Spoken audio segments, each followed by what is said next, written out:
Sa kauna-unahang pagkakataon, nagsalita na ang kapamilya actress na si Julia Barreto tungkol sa matinding kontrobersya na nangyari sa pagitan nila ng kapuso actress na si Bea Alonzo at Gerald Anderson noong 2019.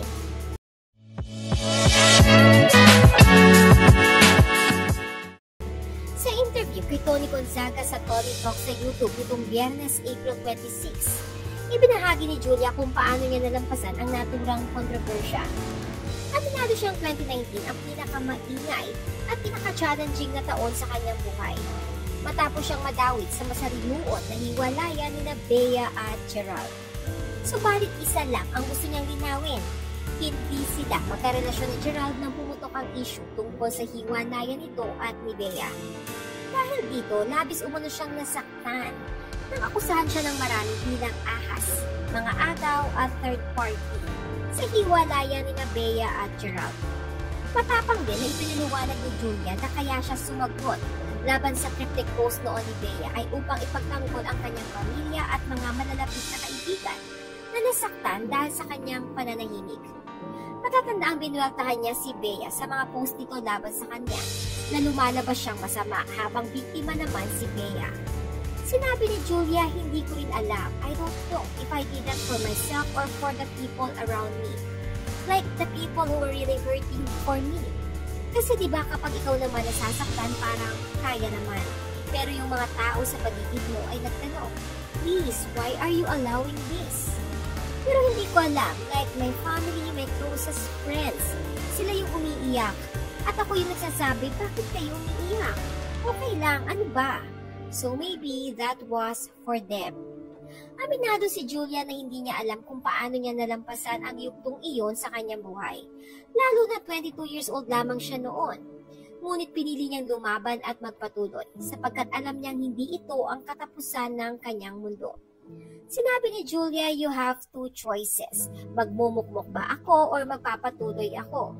Siguro noong 22 ako, I was sure that wait, this is not the end of my world. Hindi ako magmumukmok. We're gonna keep going. Gayunpaman, tinanggap ni Julia na may parte siya sa gulong nangyari noon at marahil may mga tao siyang nasaktan sa panahong iyon. Ngunit buong pagpapakumbaba niyang inaako ang kanyang parte sa pain ng iba. Ayon kay Julia, I am sure na may naging role ako in somebody else's pain and other people's pain. It's sad when you think like baka nakasakit rin ako ng ibang tao. It's sad but I took accountability. Hindi naman pwedeng everybody just hurt me. I'm sure there's some people that I hurt along the way. Samantala, taus-puso ang pasasalamat ni Julia sa Panginoon dahil nalampasan niya ang kontrobersya at higit sa lahat nagkapatawaran at nagkaayos na sila ni Bea. Sa nasabing interview, unang beses din nagsalita si Julia tungkol sa muling pagkukrus ng landas nila ni Bea. Matatanda ang noong nakarang buwan, nag-viral ang interaction ni Julia at Bea sa tribute party ni Johnny Manahan o Mr. M.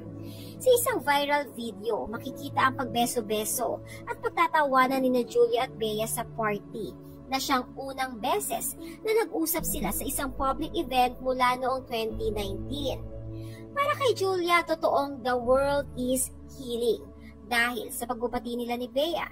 Sinabi rin ni Julia na mahalaga ang moment na yun dahil totoo ang saya nila ni Bea at wala itong halong kaplastikan.